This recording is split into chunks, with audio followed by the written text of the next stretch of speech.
방탄 빌드업이다. 어제 이게 최근에 주말 동안 있었죠. 문재인 전 대통령과 이재명 대표가 만났어요. 현장에서 주말 동안에.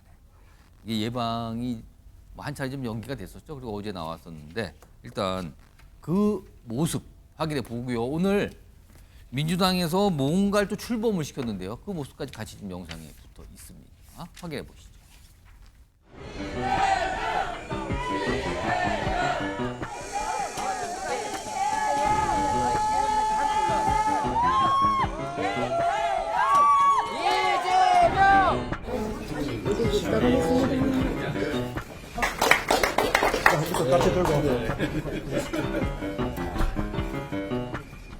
이재명 대표가 여사님과 대통령의 가족에 대해서 지금 현 정부가 하고 있는 작태는 정치적으로도 또 법리적으로도 도저히 이해가 되지 않는 정치 탄압이고 한 줌의 지지 세력을 결집하기 위한 수단 아니냐.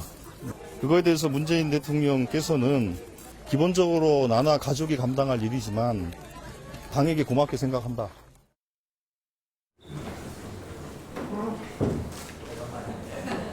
문재인 전 대통령과 전 정부 인사들에 대한 정치 탄압에 하나가 되어 단호하게 대처하겠습니다. 6개 정부가 거치는 과정을 지난 30년 동안 봤습니다. 윤석열 정부 각오하셔야 될 거예요. 아무리 봐도 이건 제2의 논두렁 시계 사건이 연상이 됩니다. 뭔가 똘똘 뭉치는 것 같다. 지금 민주당에서 벌어지는 모습을 보고 그런 말씀들을 많이 하고 계십니다. 정혁진 변호사? 네네. 사실 지난 총선 때 기억을 돌려보면 당시에 이른바 뭐 친문 학살, 뭐 친문 친명 공투 뭐 이런 표현까지 막 등장해서 사실은 문재인 전 대통령과 가까운 친문 인사들이 대거 공천 탈락하고 해서 갈등 관계가 드디어 터졌다 막 이런까지 얘기 나왔거든요. 네네. 근데 지금 보니까 동병상련입니까? 이걸 어떻게 이해해야 되는 겁니까 지금은? 글쎄요, 지난 총선 관련해 가지고 제일 유명했던 말이 비명 행사였잖아요. 예. 그때 비명은 누구였습니까? 대부분 친문 아니었겠습니까? 오늘 뭐가 있었냐면 공판전 증인 신문이 있었어요. 그 사람이 누구냐면 지금 현직 조국혁신당 사무부총장 아닙니까? 그런데 그 사람이 문재인 정권에서 민정수석실에 조국 민정수석 밑에 행정관이었단 행정관, 말이에요. 예. 그런데 그 사람 불러다가 증인 신문을 갖다 오늘 했었는데 법원에서 한 거죠 지금요. 그런데 그 증인 공판전 증인 신문 관련해 가지고는요 통지하게 돼 있어요. 누구한테 통지하게 되어 있느냐? 피의자. 그 통지서를 받았다는 이야기는 피의자라는 이야기거든요. 예. 근데 누가 그 통지서를 받았습니까? 문재인 대통령이 통지서 받았다. 예. 그 이야기는 피의자란 이야기 아니겠습니까? 뭐 논두렁식에 운운하는데 그건 말이 안 되는 게 뭐 우리 같은 국민들이 이상하게 생각하는 게 어떻게 이상직 같은 사람을 중진공 이사장으로 임명하지? 이상하잖아요. 이상직이 어떤 사람입니까? 그야말로 악덕 기업주 중에 악덕 기업주잖아요. 그런 사람을 다른 데도 아니고 중소기업 진흥하고 육성하라고 하는 중진공이 이사장으로 예. 임명한다? 또 이상한 거 있잖아요. 서모 씨, 문재인 전 대통령의 전 사위. 예. 그 사람 뭐 하던 사람입니까? 게임업체 다니던 사람이잖아요. 그런 사람을 갑자기 항공사의 고위직에 임명했잖아요. 그 두 가지가 각각 보면 이상한데 이거를 연결해서 보면 전혀 이상하지가 않단 말이죠. 그러니까 그 서모 씨가 이상직이 소유하는 그 항공사의 고위 임원으로 그 취직시켜주기 위해서 이상직 같은 사람을 문재인 대통령이 임명한 거 아니냐. 그렇다라고 하면 이게 결국은 뇌물죄 아니냐. 이런 식으로 이야기가 될 수 있을 것 같고요. 그다음에 이것과 관련해 가지고 핵심적인 역할을 했던 사람, 그 문다혜 씨 일가가 태국 가가지고 정착하는데 예. 실질적으로 태국까지 출장 가가지고 온갖 잡일을 다 했던 사람이 오늘 그 증언하도록 되어 있는 오늘 법원에서 신문을 받았던 그 사람이었단 말이죠. 그런데 그 사람이 제가 조금 전에 신문 기사 확인해 보니까 일체의 증언을 거부했다고 그러거든요. 그러니까 이런 여러 가지 정황들을 봤을 때 그 다음에 이것만 있습니까? 그 울산시장 선거 등등등 해가지고 문재인 대통령은 굉장히 큰 압박을 느낄 수밖에 없고 그게 우선이지 뭐 이재명 대표와 사이에 뭐 개인적인 감정이 우선은 아닐 것이다. 그러니까 민주당 입장에서는 똑같은 동일한 전선이 펼쳐진 것이다. 저는 그렇게 판단이 됩니다. 그러니까 지금 이재명 대표는 이른바 뭐 수사도 받고 있고 재판도 받고 있고 사법 리스크가 뭐 한참 동안 진행됐고 지금 문재인 전 대통령 사실상 어떤 사법 리스크 수사 대상이 된 상황이잖아요. 이게 같은 처지라서 지금 서로 손을 잡고 뭔가를 얘기하고 여기 보면 뭐 정치 탄압 이런 거에서 같은 목소리를 내는 거 아니야 이런 시각이 있어요 지금. 자 그런데 어제 그러니까 지난 이제 8일이죠 이게 이재명 대표가 문재인 전 대통령을 예방을 했어요. 그 자리에는 민주당의 지도부들 최근에 전당대회에서 새로 뽑힌 지도부를 다 갔거든요. 근데 특히 어제 이 자리에 주목받은 건 이현주 최고위원인데 왜 그런가 하면 이현주 최고위원의 과거 별명이 문재인 저격수였거든요. 엄청나게 험한 비판 많이 했는데 저 자리에 같이 갔거든요. 그리고 어제 사진도 같이 찍고 마주보면서 대화도 막 이랬던 상황인데 이동학 전 최고위원. 네.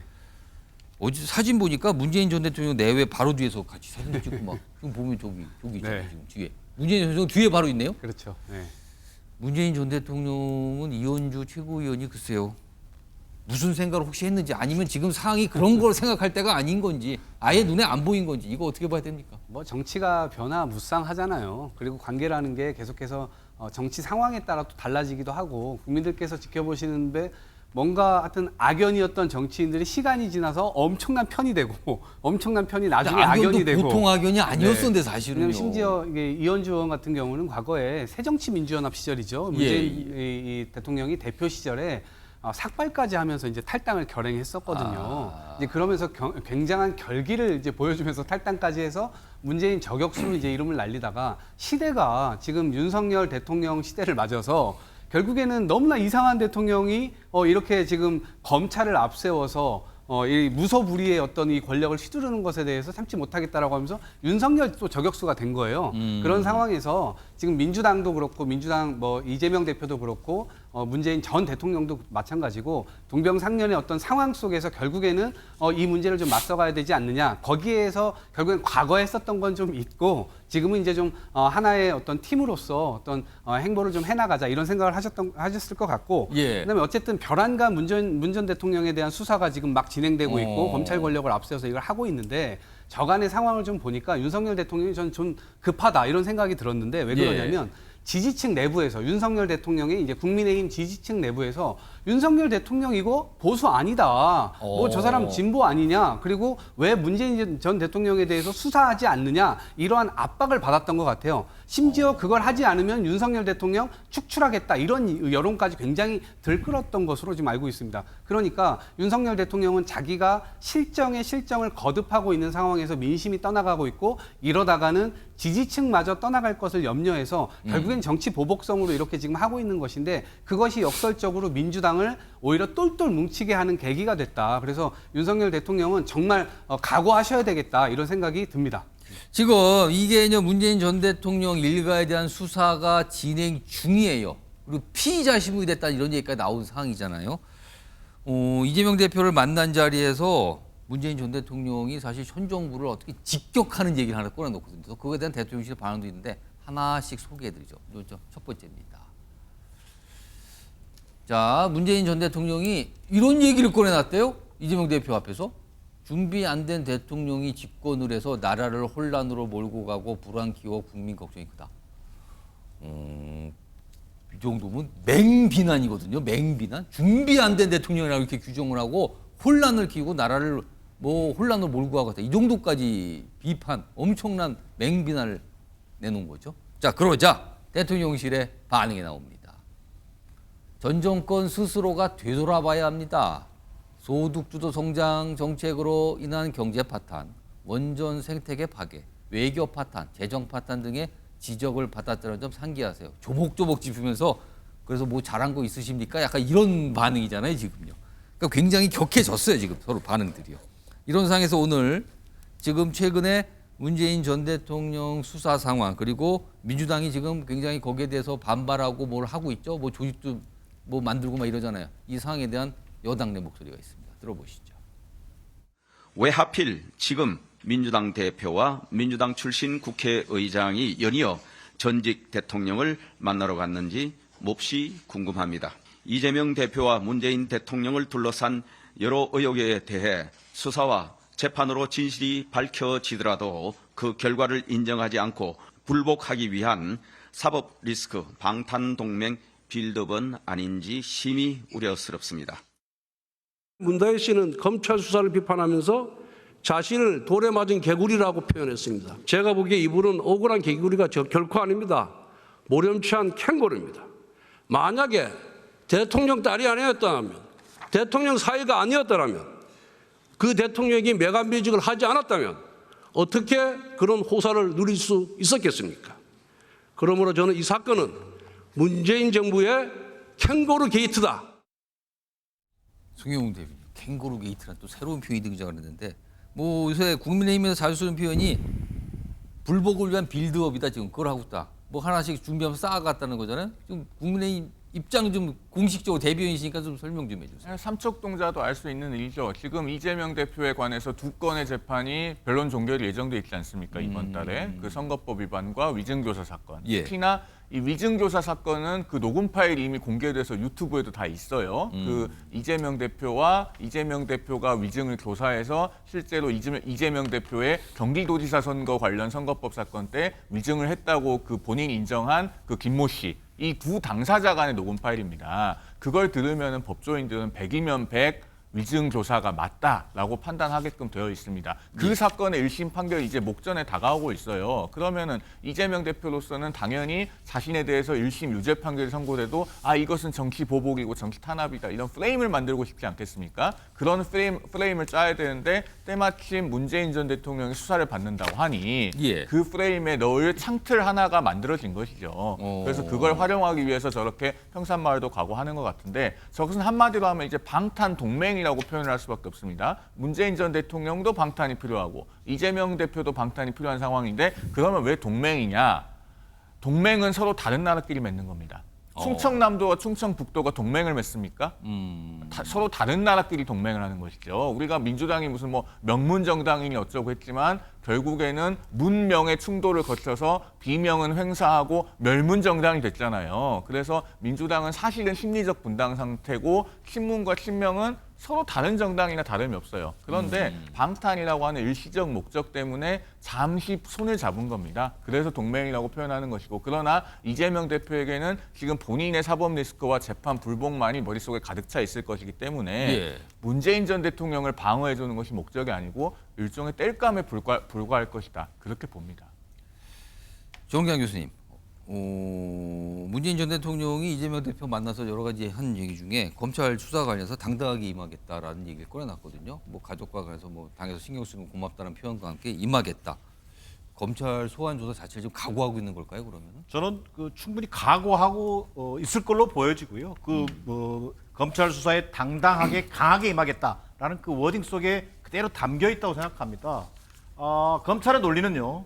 자, 문재인 전 대통령을 뇌물수수 피의자로 이미 입건했습니다. 예. 입건했다는 얘기는요. 머지않은 시간 안에 문재인 전 대통령을 검찰청사로 소환을 할 겁니다. 그리고 구속영장까지 청구할 가능성이 대단히 높습니다. 자, 그게 검찰의 생리입니다. 그게 윤석열 검사의 본질입니다. 저는 그 코스로 가게 돼 있다고 생각을 합니다. 자, 지금 나와 있는 여러 가지 무슨 매관, 매직, 별할 얘기를 다 합니다. 아직 특정한 사실을 막 특정해서 얘기하고 있는데 국민적 법 상식으로 볼 때는요. 자, 사위가 받은 월급을 뇌물이라고 주장하고 있습니다. 이건 상식적이지 않습니다. 그런데다가 3년 이상 묵혀두었던, 덮어뒀던 이 사건의 본질을 이제 와서 봉인을 해제하면서 대대적인 압수수색, 또 전방위 수사에 나서고 있습니다. 결국 이 수사에 나선 것을 보면 윤석열 대통령이 지지율이 나빠진 여론을 돌리기 위한 국면 전환용 수사로 결국은 정치 보복이라고 하는 악순환에 저는 빠진 것으로 보여집니다. 윤석열 대통령 정말 바뀌지 않았습니다. 조국 전 장관을 잡아들이기 위해서 얼마나 집요하게 수사했습니까? 자, 대통령이 된 뒤에 이재명 대표에 대한 사법 리스크 지금 계속되고 있습니다. 자, 이준석 전 대표 잡아내려고 얼마나 노력했습니까? 자, 그러다 무혐의로 풀어놨습니다. 이제 드디어 문재인 전 대통령까지 잡겠다고 하는 판입니다. 저는 결국은 이런 상황에 맞서서 지금 이재명 대표와 민주당이 중심이 돼서 전 정권 정치 탄압 대책위를 구성하는 등 공동전을 펴겠지만 기본적으로 문재인 대통령이 언급했던 것처럼 문재인 대통령 스스로 강한 의지와 당당한 자세로 임하겠다라고 하는 그런 의지를 보여줄 걸로 보여집니다. 자, 뭔가 좀 치러지는 상황이죠. 근데 사실 여야가 만나서 해결할 민생 현안도 굉장히 많아요. 이런 와중에 전직 대통령과 관련된 이슈도 계속 불거지고 있는 상황입니다.